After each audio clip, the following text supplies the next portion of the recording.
So when you get to Hollywood, the first thing you do is wet your pants because there are some sickly, I mean, this is assuming you go to Hollywood and not one of the other film meccas of the world, of which there are many, and you should by no means assume that Hollywood is the only place that you can do whatever it is that you're passionate about doing.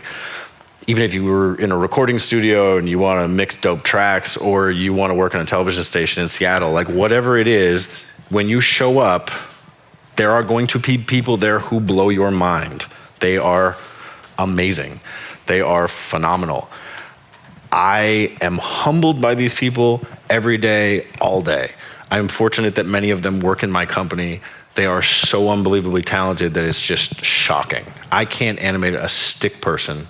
And there are people in my office who during this speech would have done a 14-minute short film that could be released at Sundance. I mean, just noodling on a notepad.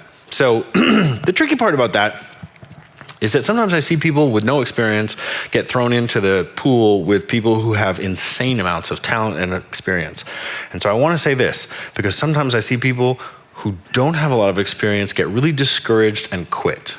Because they come in and they go, well, Alex walks on water, and Michelle she just opens her mouth and brilliance comes out. Those people were all you. Frankly speaking, people with talent are really hard to deal with.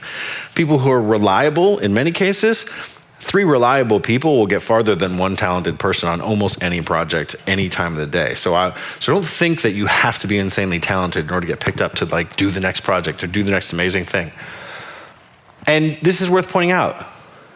Like sometimes you just look at people and you're like, well, they're a genius. That's why. That's why they have these magic skills.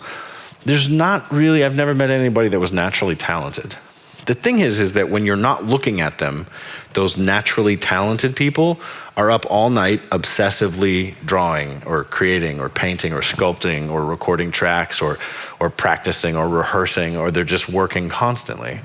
And I actually, I won a trophy for something one time, and some people were kind of upset about that because I was a kid. And they were like, well, I've worked for 20 years to earn my trophy. I don't know why you thought you could just get it in 9. And it was like, well, I did that by working 80 hours a week for 10 years instead of 40. So it was the same amount of time. It was just in a shorter calendar. And it's totally legit. Like if you look at the people who are insanely talented or who are geniuses or who are naturally inspiring and all this stuff, it's the hours. They just put in the hours. They didn't go party and get drunk. They were working constantly at making themselves better. So you can do that too. You don't have to, but you can.